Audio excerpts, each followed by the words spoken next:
Shalom, sahabat-sahabat konsep sekalian, dan teman-teman semua, hamba-hamba Tuhan, Bapak-Bapak Pendeta yang berada di Zoom ini. Kami ucapkan selamat malam, selamat sore untuk kita semuanya. Kita bersyukur di saat ini kita boleh kembali mengadakan diskusi sekolah sahabat bersama, di mana kita sudah memasuki dalam pelajaran yang ke-13 dalam satu triwulan ini.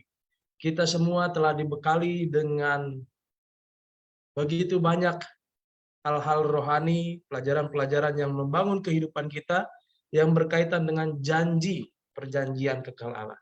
Dan memasuki dalam pelajaran yang ke-13 ini kita akan sama-sama mempelajari tentang kehidupan perjanjian baru. Oleh sebab itu, nanti kita akan sama-sama dituntun oleh Pendeta Muda Adrian Drunesi dalam diskusi sekolah sahabat kita. Kita undang Pendeta Muda Alexander untuk pimpin dalam doa buka.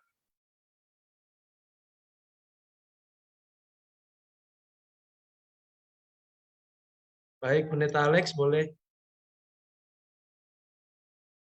Oke, kita minta kesediaan Pendeta Muda Matias Tanii untuk pimpin doa buka.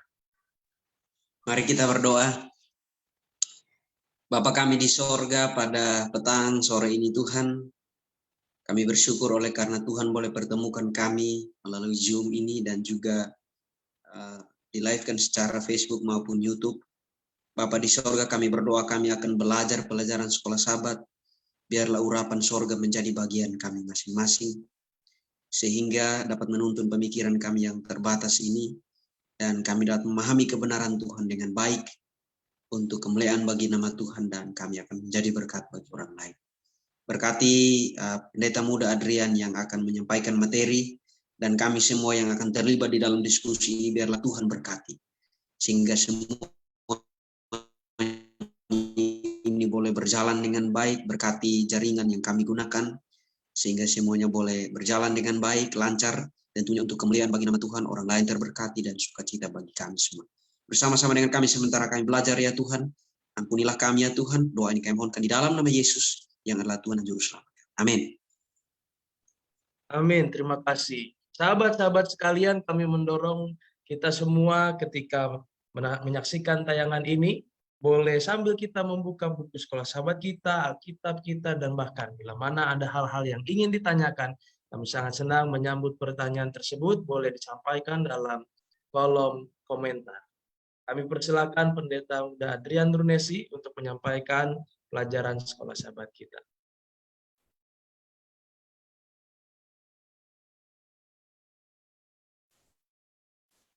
Baik, shalom, selamat malam kepada kita semua. Kita bersyukur pada malam hari ini boleh bersama-sama dalam acara kegiatan diskusi sekolah sahabat bersama dengan konsep Cohen Serves People.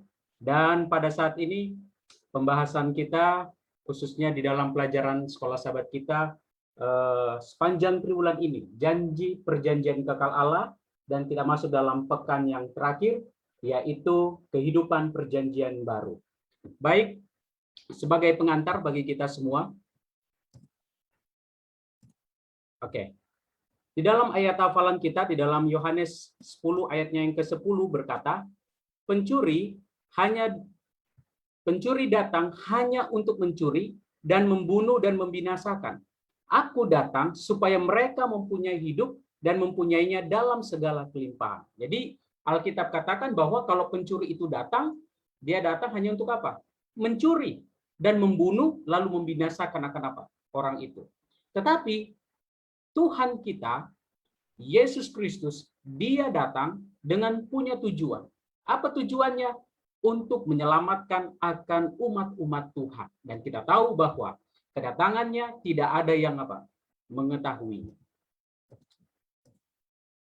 Tujuan utama umat Tuhan yang harus didapatkan adalah kehidupan kekal. Tuhan menginginkan agar semua manusia selamat. Ya, kita bisa lihat itu dalam 1 Timotius 2:4. Nah, jika kita mencari terlebih dahulu akan kebenaran firman Tuhan, yakinlah berkat-berkat Tuhan yang tak terkira akan kita dapatkan. Ya, kita bisa lihat di dalam Matius 6 ayat 33. Katakan bahwa Carilah dahulu kerajaan Allah, maka semuanya akan apa? Ditambahkan kepadamu. Jika kita mencari terlebih dahulu akan kebenaran firman Tuhan, yakinlah berkat-berkat itu selalu pasti kita akan apa? Dapatkan. Dan jika kita tetap setia di dalam kebenaran hingga kedatangannya, maka kita akan beroleh kehidupan kekal yang menjadi puncak dari perjanjian itu ya. Jadi kalau kita setia sama Tuhan, di dunia ini kita dapat berkat Tuhan, dan nanti pada saat kedatangan Yesus yang kedua kali kita pun akan diselamatkan.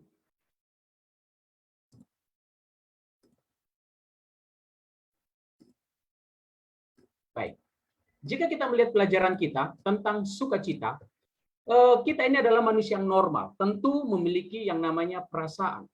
Namun yang perlu kita pahami bahwa perasaan bukanlah dasar iman. Ya. Jadi kita punya perasaan, kita punya rasa emosi, tapi ingat, iman bukanlah apa? Perasaan bukanlah dasar daripada iman itu. Nah, iman bukanlah perasaan. Berarti ini berbicara tentang iman, maka jangan sampai perasaan itu yang mengatur apa? Iman. Ya. Jadi jangan sampai karena perasaan kita, kali ini dapat sesuatu langsung menggebu-gebu, yakin. Besok-besok waktu dapat ujian, cobaan, iman kita mulai apa? Mulai lemah. Nah, sukacita adalah hasil persekutuan dengan Bapa di surga. 1 Yohanes 1 ayat 3-4. Ya. Jadi kita akan dapat sukacita itu kalau kita bersekutu dengan siapa? Tuhan kita. Nah, sukacita itu sendiri adalah karena memiliki pengharapan, penolong yang setia, juru selamat, dan apa? Pengantara kita.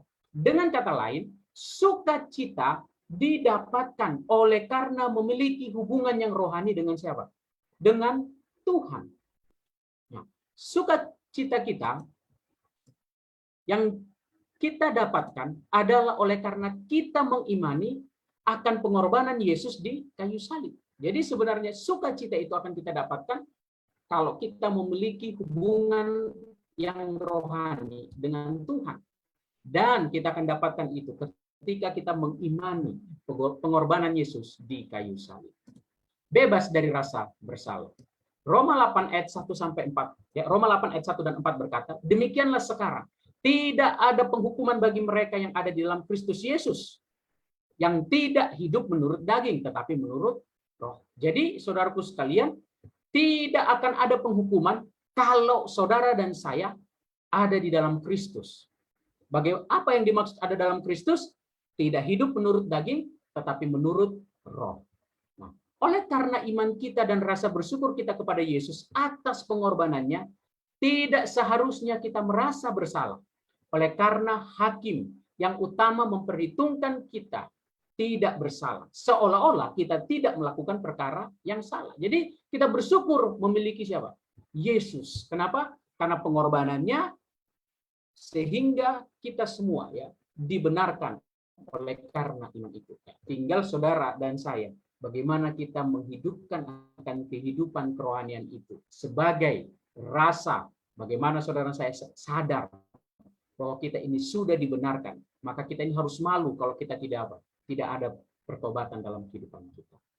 Nah, perjanjian baru dan hati yang baru. Nah, di dalam Efesus 3:17 dan 19 katakan, sehingga oleh imanmu Kristus diam di dalam hatimu dan kamu berakar serta berdasarkan di dalam kasih. Aku berdoa supaya kamu bersama-sama dengan segala orang kudus dapat memahami betapa lebarnya dan panjangnya dan tingginya di dalam kasih Kristus, akan dapat mengenal kasih itu. Sekalipun ia melampaui segala pengetahuan, aku berdoa supaya dipenuhi di dalam kepenuhan Allah. Nah, perjanjian baru adalah satu di mana Tuhan menaruh hukumnya di dalam hati kita. Di mana hukum itu kaitannya sangat erat dengan Kristus. Artinya, hukum itu ada di dalam hati kita, maka itu berarti Kristus ada di dalam hati kita. Jika ada Kristus dalam kehidupan kita, maka tentu kehidupan kita akan diubah. Jika kita diubah, kita akan menjadi manusia baru dengan pemikiran yang baru. Jadi, saudara-saudaraku sekalian, penting sekali dalam kehidupan kita. Ya, bagaimana kita harus memiliki hati yang baru. Bagaimana caranya? Maka harus ada Kristus di dalam kehidupan kita. Perjanjian baru dan kehidupan kekal. Yohanes 11 ayat 25 sampai 26 berkata, jawab Yesus, "Akulah kebangkitan dan hidup. Barang siapa percaya kepadaku, ia akan hidup walaupun ia sudah mati. Dan setiap orang yang hidup dan yang percaya kepadaku tidak akan mati selama-lamanya. Percayakah engkau akan hal ini?" Jadi Yohanes mengatakan, ya, di dalam kitab Yohanes 11 ayat 25 sampai 26, pada saat itu ketika Yesus menjawab, Yesus katakan, "Akulah kebangkitan hidup. Kalau engkau percaya kepadaku, maka ia akan apa? Hidup. Kau akan hidup. Di dalam apa? Dalam kehidupan rohani." Nah, sehingga di dalam kehidupan kita, tentu kita mengharapkan yang namanya kehidupan yang kekal. Nah, ada dua dimensi kehidupan kekal itu. Dimensi sekarang membawa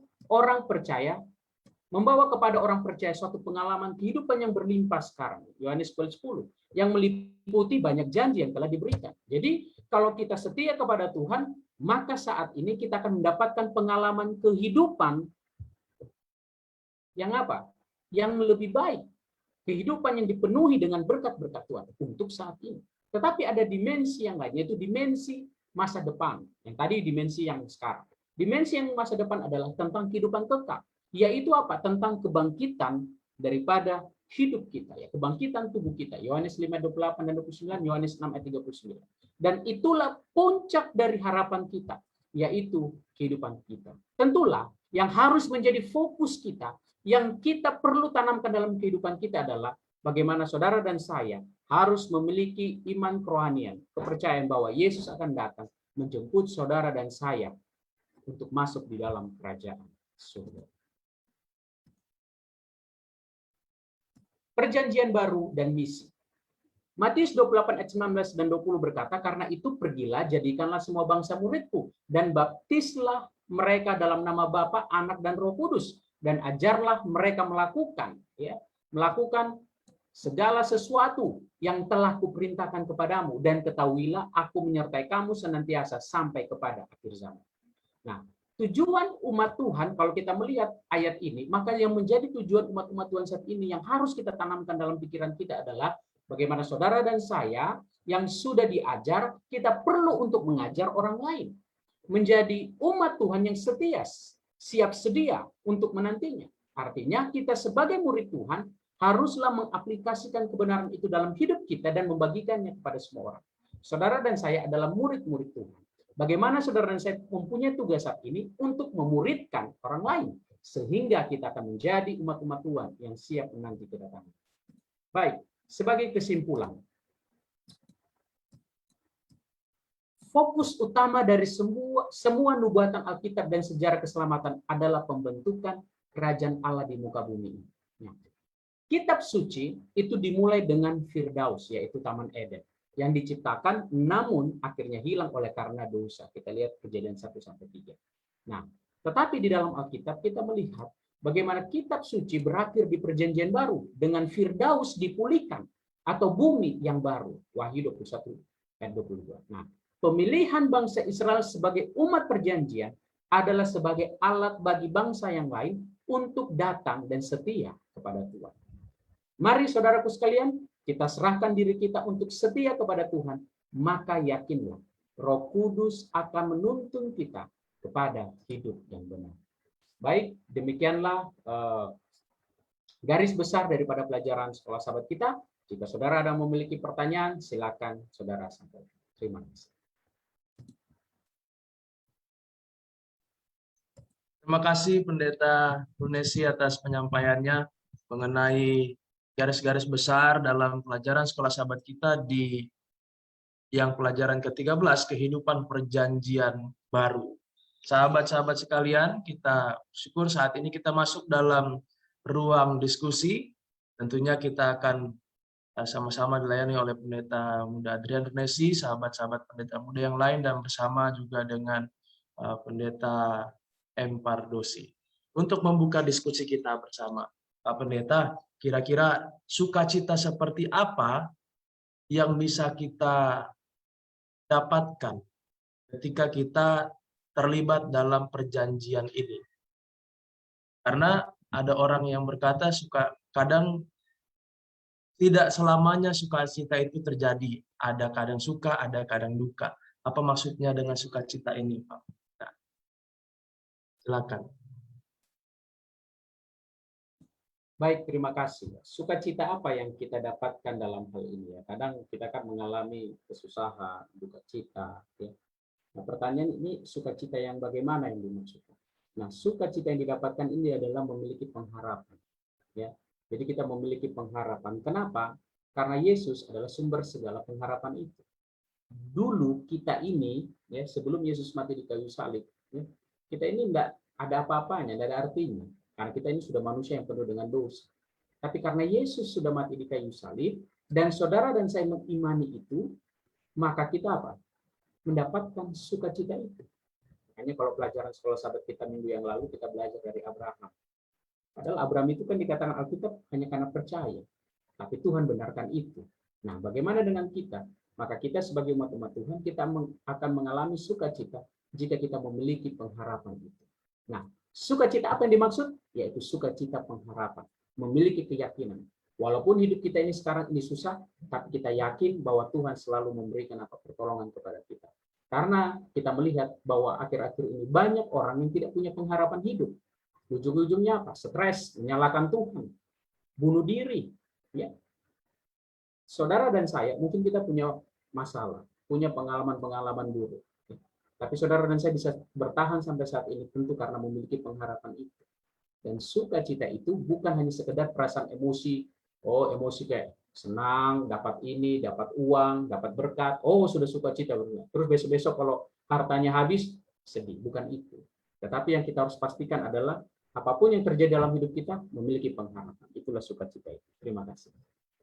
Terima kasih Pak Pendeta Runesi. Mungkin ada pendeta-pendeta muda yang lain yang mau menambahkan bagaimana sukacita tadi yang sudah dijelaskan. Tadi dari Pendeta Runesi, bila mana ada hal yang ingin ditambahkan, kami persilakan. Saya Jer. Silakan Pak Pendeta. Mengacu kepada kata sukacita ini, di pelajaran hari Minggu ini, tokoh Yohanes lah yang ditampilkan di sana ya. Kalau pertanyaannya di dalam membedakan hal ini, kadang-kadang memang kita sebagai umat Tuhan selalu ada sebuah penderitaan di sana. Kan tadi disampaikan begitu ya, di dalam kekristenan kita. Nah, yang saya dapati di dalam konteks ini, sehubungan pelajaran sukacita dalam pelajaran hari Minggu ini, sukacita yang disampaikan kepada si pembuat buku Sekolah Sahabat ini, lebih menekankan kepada sebuah keindahan komunikasi. Sukacitanya lebih kepada ditekankan kepada komunikasinya sama Tuhan dalam sebuah persekutuan. Ini tidak lagi menyentuh kepada kehidupan, kan begitu. Nah, sukacita inilah yang terus terjadi dari Yohanes kepada Tuhannya, sehingga ini memunculkan sebuah pengalaman yang dia tidak bisa gambarkan. Di dalam sebuah penderitaan yang boleh jadi kita tahu bahwa dia pun mengalami kesusahan di saat menerima wahyu daripada Tuhan ini juga. Tetapi dia punya sukacita dalam sebuah persekutuan ini. Nah, memahami konsep ini, maka kita bisa belajar bahwa pelajaran Sekolah Sahabat kita memberikan sebuah kehidupan yang sukacita yang tidak diberikan oleh dunia ini. Begitu. Sukacita ini ya asalnya dari sorga. Apa sukacita dari sorga yang mau dipelajari dalam pelajaran Sekolah Sahabat kita? Adalah hubungan kita, persekutuan kita sama Tuhan. Ini terbangun dengan baik, fondasinya feedbacknya ada dan lain sebagainya, sehingga manusia ini merasakan bahwa sukacita besar melalui komunikasi dia kepada Tuhannya, dan itu digambarkan oleh Yohanes. Saya yakin juga pada waktu itu, walaupun menurut pandangan orang, menurut kacamata orang, dia mendapatkan sebuah penderitaan, Yohanes, kan begitu. Salah satu murid Yesus yang punya kesempatan luar biasa, dia ada di dalam sebuah penderitaan, justru dia bilang dia mendapatkan sukacita yang digambarkan dalam pelajaran Sekolah Sahabat kita ini. Itu yang mau disentuh kepada kehidupan perjanjian baru, kehidupan yang di dalam sebuah pengharapan. Itu yang mungkin saya bisa katakan. Terima kasih Pak Pendeta. Ada sebuah pengharapan di mana kita boleh hidup dengan persekutuan dalam Tuhan ya, dalam segala proses kehidupan kita, baik ketika kita senang, ketika kita sedih, namun di yang pamungkasnya, ultimate-nya, paling akhirnya adalah harapan di mana kita bisa bertemu dengan Tuhan kita di surga. Terima kasih. Berikutnya ada pertanyaan. Di sini dikatakan bagaimana kita mengaku dosa jika tidak merasa bersalah. Jika kita tidak merasa bersalah, tentunya akan sulit untuk menyesal saat melakukan dosa. Silakan Pendeta Brunesi, ada tanggapan? Baik, terima kasih. Bagaimana dengan kehidupan kita ya tentang bebas dari rasa bersalah? Yang dimaksudkan di sini adalah ketika kita dalam hidup kita sehari-hari, seringkali mungkin ada kesalahan-kesalahan yang seringkali kita lakukan. Ya. Nah, Alkitab katakan, jika kamu mengaku dosa, maka ia akan apa? Setia dan adil untuk apa? Mengampuni. Kalau kita mengaku dosa. Yang dimaksud itu adalah, bagaimana saudara dan saya itu mengaku dosa, menyesali akibat daripada dosa itu ternyata apa? Tidak baik. Nah, tapi oleh karena kita memiliki Yesus, juru selamat kita, maka tentu kita harus punya pengharapan. Artinya apa? Meninggalkan masa lalu itu, sehingga kita memiliki kehidupan yang lebih dekat dengan Tuhan. Jadi, yang tidak boleh kita lakukan adalah ingat-ingat masa lalu kita. Kadang-kadang kita ingat, aduh, aku ini nggak layak, udahlah, nggak usahlah kita ini ke gereja, aku ini masih berdosa. Nah, kayak gitu.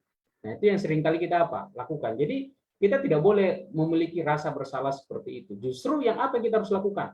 Saya manusia berdosa, saya harus bertobat. Ketika saya bertobat, tapi ingat, bertobat apa yang dimaksud? Tidak mengulangi lagi perbuatan itu. Saya harus setia sama Tuhan. Ya. Ketika saya setia sama Tuhan, walaupun ada orang di belakang yang ngomongin apa, nggak usah terlalu apa, tidak usah dipedulikan. Tapi saya harus tetap fokus untuk melayani akan apa. Jadi kita perlu untuk memiliki rasa jijik atau memiliki rasa benci terhadap dosa itu. Kita harus punya rasa itu. Harus. Tetapi jangan sampai akibat kesalahan-kesalahan itu kita jadi apa? Hidup di dalam apa? Penyesalan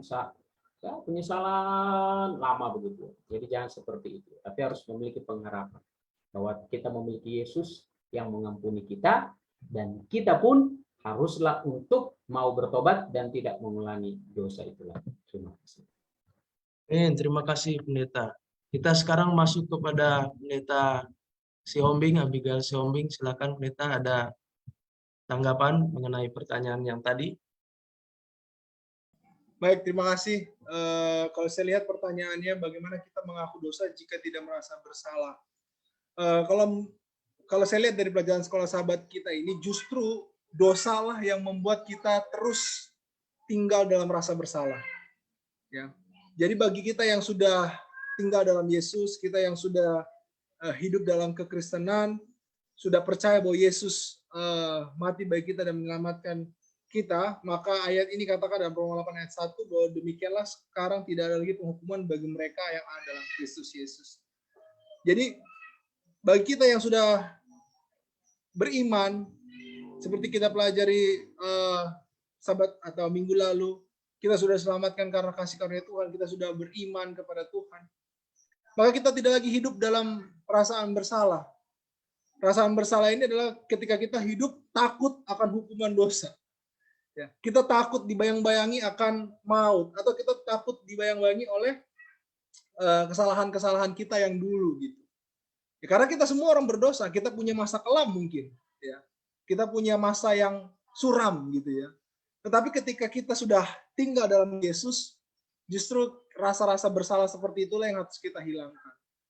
Ya, bukan berarti tidak rendah hati ya, tetapi ini tetap dalam kerendahan hati. Jadi menurut saya itu tanggapan dari saya ketika kita sudah percaya kepada Kristus, justru jangan sampai kita terus dihantui oleh rasa bersalah. Terima kasih.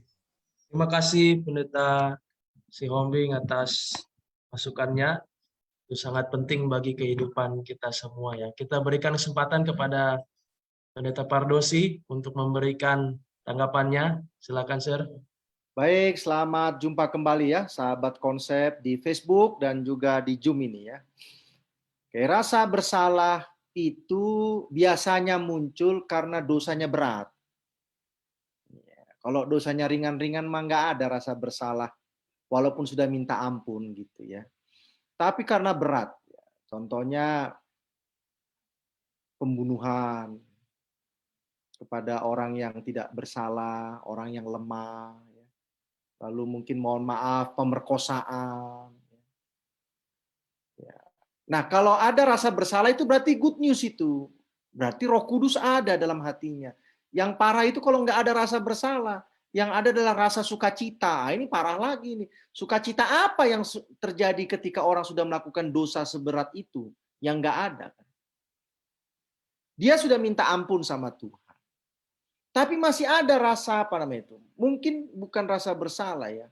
Tapi penyesalan yang dalam ya. Penyesalan. Bagaimana kalau bisa diganti begitu terminologinya? Ada satu kenapa dia menyesal? Karena tidak bisa dikembalikan yang sudah hilang itu. Ya toh? Contohnya kalau saya menipu orang gitu ya, uang gitu ya. Dengan saya kembalikan uang itu kan sudah beres ya, lega ya hati saya. Saya sudah kembalikan uangnya. Tapi kalau saya umpamanya mencabut nyawa orang, kira-kira gimana ya saya mengembalikan? Contohnya ini adalah suami dari satu keluarga yang sederhana, anaknya masih kecil, dengan suami ayah mereka meninggal karena dibunuh. Kira-kira siapa yang menghidupi semua apa? Keturunan ini kan? Nah, mulailah ada rasa bersalah gitu ya. Nah, saudara-saudara, bagi saya ya, kalau saudara tidak setuju juga nggak apa-apa ya, karena ini bukan masalah benar atau tidak. Bagi saya, ketika saya sudah minta ampun sama Tuhan, maka betullah dosa saya itu sudah diampuni. Namun, apa tanggung jawab moral saya kepada keluarga seandainya saya membunuh? Apa tanggung jawab moral saya? Ketika anak-anak dari keluarga ini masih kecil-kecil butuh biaya, sehingga mereka sekarang menjadi sulit kehidupannya karena suami ayah dalam keluarga itu sudah saya bunuh.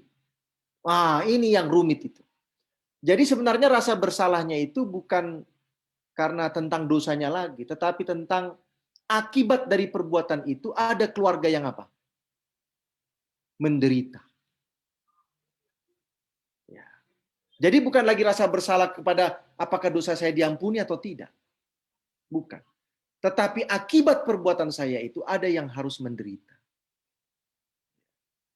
Contohnya, ada orang yang sengaja saya tabrak. Tapi orang ini tidak meninggal, tapi cacat. Jadi buta, jadi lumpuh. Kira-kira gimana itu? Beban saya seumur hidup saya melihat apa? Orang ini. Sehingga akhirnya, untuk meringankan rasa penyesalan saya itu, maka saya menunjukkan tanggung jawab moral kepada orang ini. Terima kasih banyak.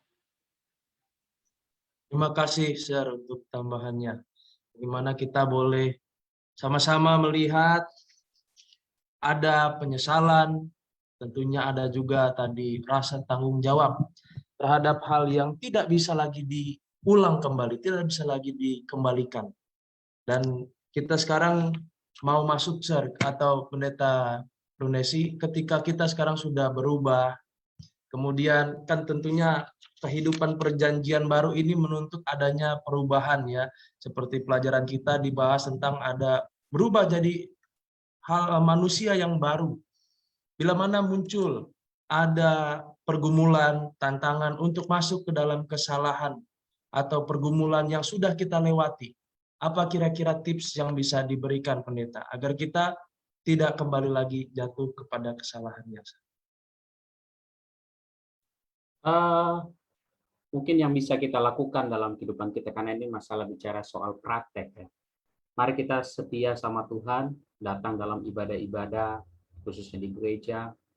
Ya, jangan sampai kita jauhkan diri kita dari setiap pertemuan ibadah. Ini kan aplikasi ya, praktek kita, supaya kita jangan ini. Lalu mari kita juga aktif terlibat dalam penginjilan. Ya. Penginjilan, menjadi murid ya, yang tadi kita sudah belajar. Ya.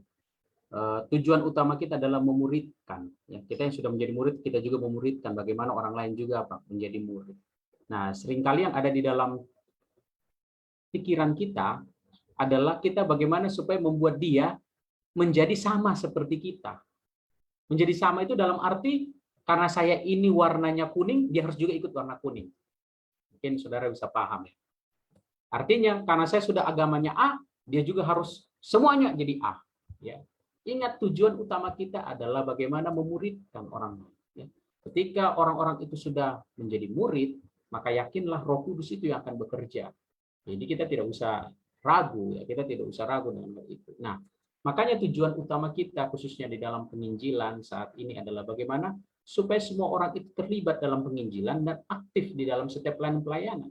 Yang terjadi saat ini adalah seringkali kita hanya mencari kuota, mencarinya banyak, mencari nilai, sehingga kita lupa untuk kualitas daripada apa? Iman itu. Jadi mari kita tetap setia sama Tuhan, ya. Kita setia sama Tuhan, selalu datang di dalam perbaktian, dan yang kedua, marilah kita yang sudah menjadi murid ini memuridkan. Terima kasih. Terima kasih Pendeta Runesi atas jawabannya. Di sini ada pertanyaan. Terima kasih atas pertanyaannya. Juga kami menyapa sahabat-sahabat kita di Facebook bahwa kami mengapresiasi atas waktu yang telah digunakan untuk menyaksikan tayangan ini. Biarlah kiranya ini boleh menjadi berkat.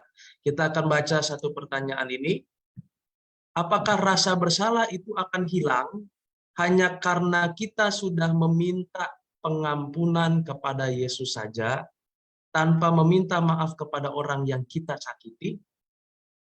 Baik, sekali lagi, apakah rasa bersalah itu akan hilang hanya karena kita sudah minta pengampunan kepada Yesus saja, tanpa meminta maaf kepada orang yang kita sudah sakiti? Silakan Pendeta Runesi, nanti kepada pendeta yang lain juga ada. Baik, terima kasih. Terhadap sesama, tentu kalau kita punya masalah, kita juga harus apa?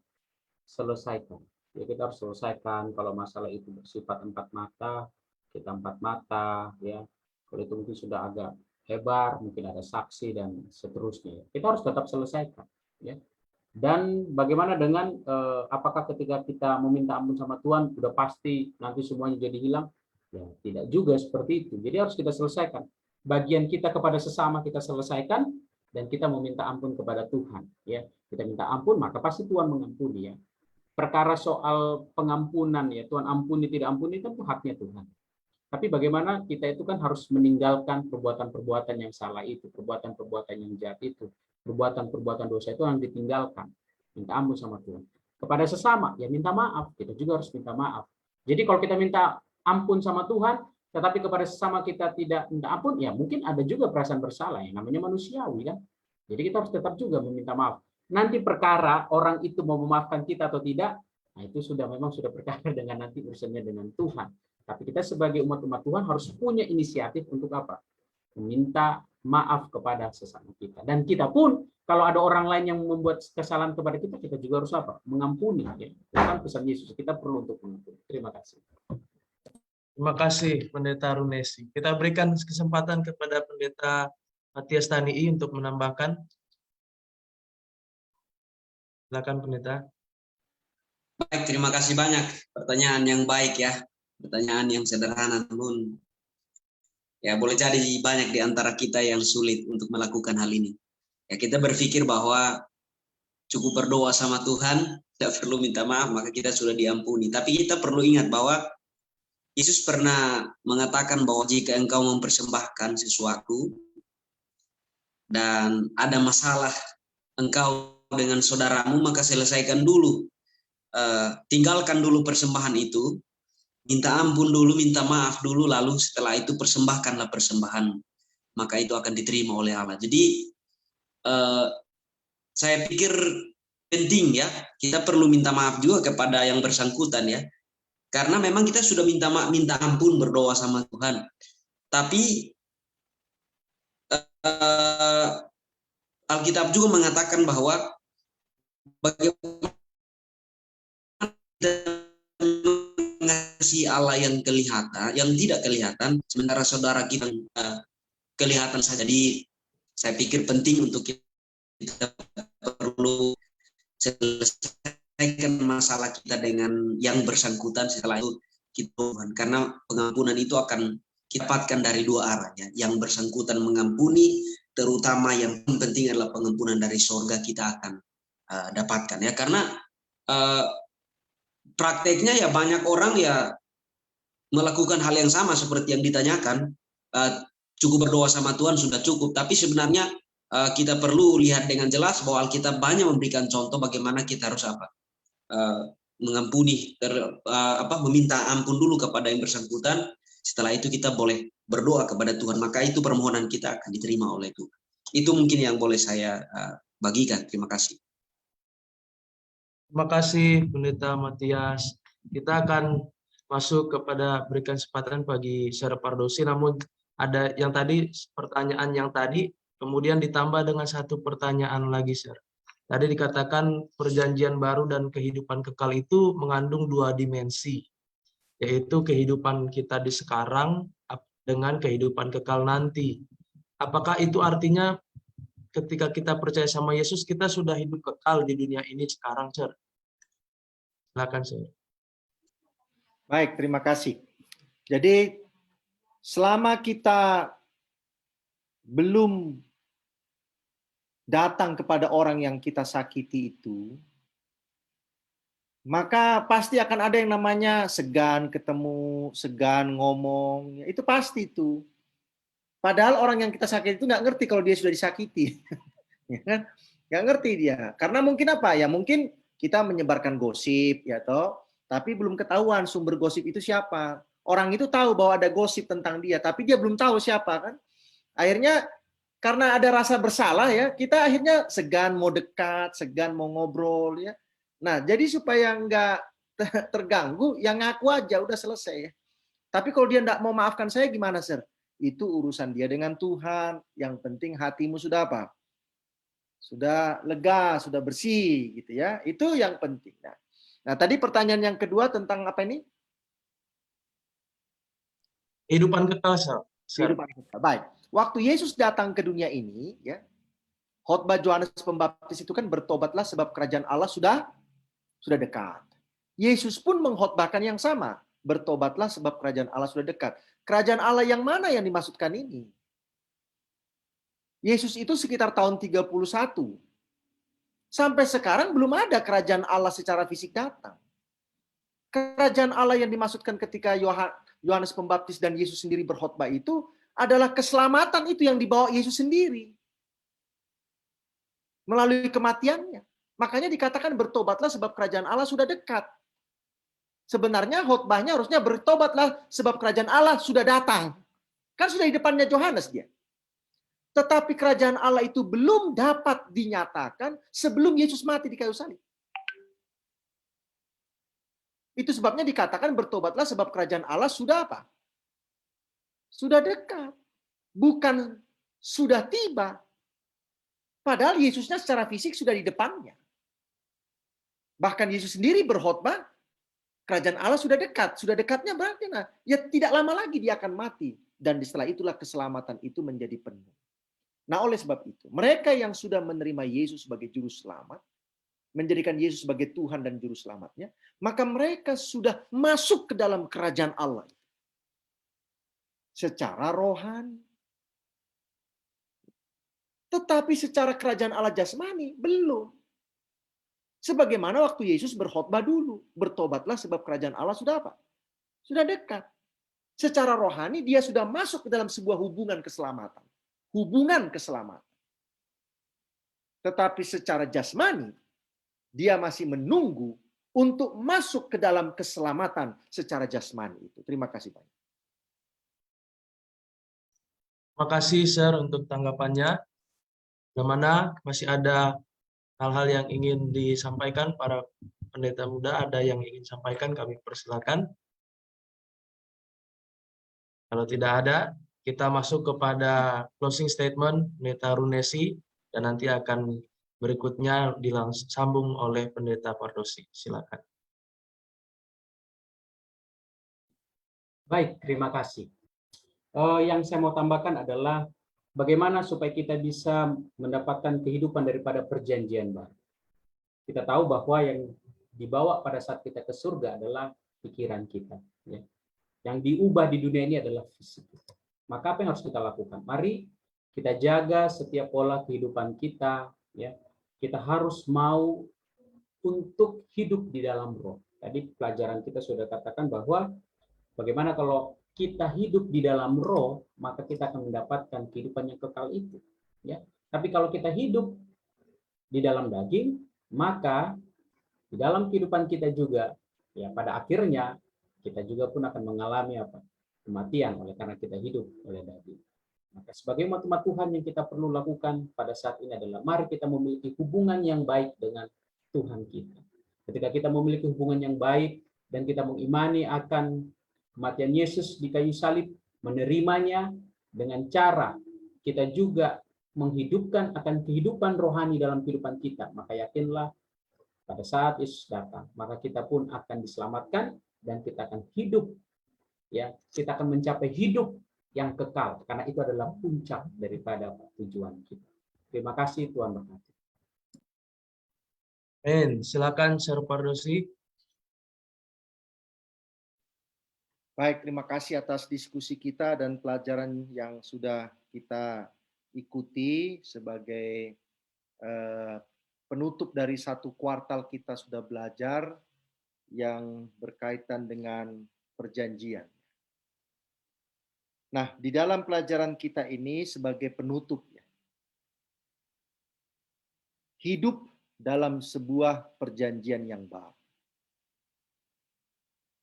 Isi perjanjiannya keselamatan, penyelamatnya, juru selamatnya, korbannya bukan seekor binatang, tetapi Tuhan sendiri, Sang Pencipta.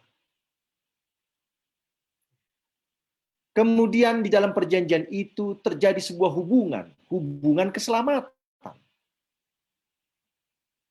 Hubungan keselamatan itu menghasilkan sebuah sukacita.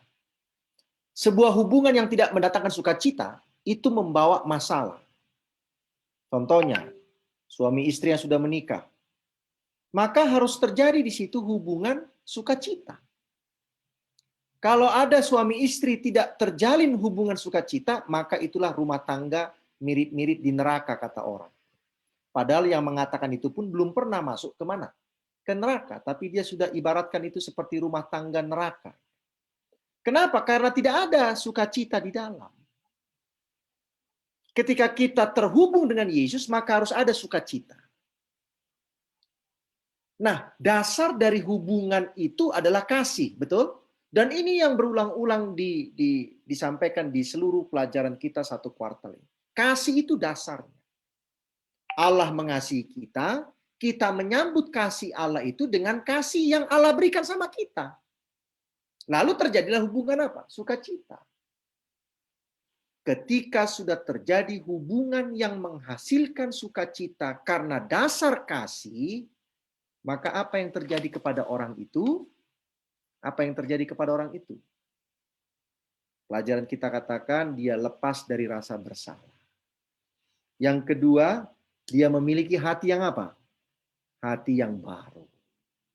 Yang ketiga, dia memiliki apa? Jaminan hidup kekal. Ada ketenangan dalam hatinya. Kapanpun saya beristirahat atau meninggal dunia, kapanpun Yesus datang, saya mempunyai jaminan hidup kekal. Dan setelah itu, dia akan membagikan hubungan yang penuh sukacita itu kepada orang lain. Jadi saudara-saudara, sahabat konsep yang menyaksikan melalui FB, pastikan hubungan kita dengan Tuhan benar-benar mendatangkan sukacita. Kalau belum, berarti ada yang salah dengan kita. Karena setiap orang yang terhubung dengan Yesus Kristus akan mendatangkan apa? Sukacita. Jadi kalau belum, Pak Pendeta, saya ini ikut Yesus kok sepertinya hidup saya ini selalu susah gitu ya. Hidup susah itu wajar saudara-saudara karena memang namanya hidup di dalam dunia yang berdosa. Tetapi bagaimana saudara menghadapi kesusahan itu Itu dipengaruhi oleh hubungan kita dengan siapa? Dengan Tuhan. Ada orang yang menderita hidupnya tapi penuh dengan sukacita. Ada orang yang hidupnya senang tetapi tidak ada sukacita di dalamnya. Ya, sukacita bukan berarti happy-happy ya, itu beda lagi itu. Kalau happy itu artinya senang. Senang belum tentu sukacita. Ya, saya senang ngobrol sama pendeta muda Abigail, tapi belum tentu saya ada sukacita ngobrol sama dia. Ya. Kenapa saya senang ngobrol sama pendeta Abigail? Daripada gak ada teman ngobrol kan mendingan ngobrol. Ya. Jadi saya senang ngobrol, tapi tidak ada sukacita dalam obrolan kami itu karena yang kami obrolkan itu adalah perang dunia pertama, kedua, ketiga, dan keempat. Gimana ada sukacita obrolannya tentang perang? Ya. Tapi daripada nggak ada teman, ngobrol aja. Berarti kan saya senang, tapi tidak ada sukacita. Ya. Saudara boleh saja senang berhubungan atau terhubung dengan Yesus. Tapi bolehkah ada sukacita?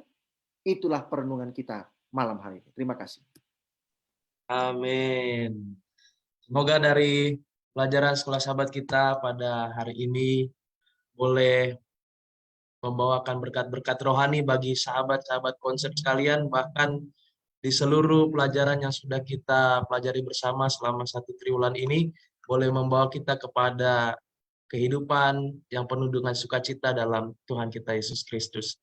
Sebagai penutup, kami persilakan Pendeta Huta Barat untuk melayangkan doa.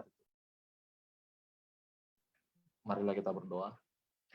Ya Tuhan Allah, Bapa kami di sorga, pada saat ini kami mengucapkan terima kasih, karena Engkaulah Allah yang patut dimuliakan, ditinggikan, dan kami sudah mempelajari pelajaran sekolah sahabat, di mana kami diingatkan untuk memiliki satu hubungan yang lebih baik lagi dengan Tuhan, supaya hidup kami penuh dengan sukacita, supaya kami pun dapat selalu memancarkan sinar Kristus kepada orang lain, hidup kami menjadi baru, hati kami menjadi baru, dan kami selalu siap untuk menunggu Tuhan datang, kehidupan kekal yang akan menjadi bagian kami, yaitu pada saat Engkau datang kedua kali masuk dalam kerajaan sorga.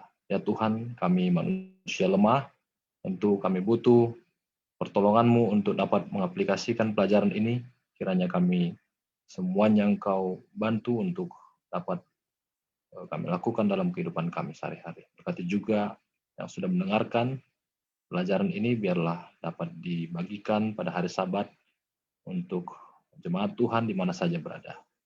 Inilah doa kami ya Tuhan, kami rindu kami akan bersama-sama kembali di waktu yang akan datang untuk membahas firman Tuhan melalui pelajaran sekolah sahabat.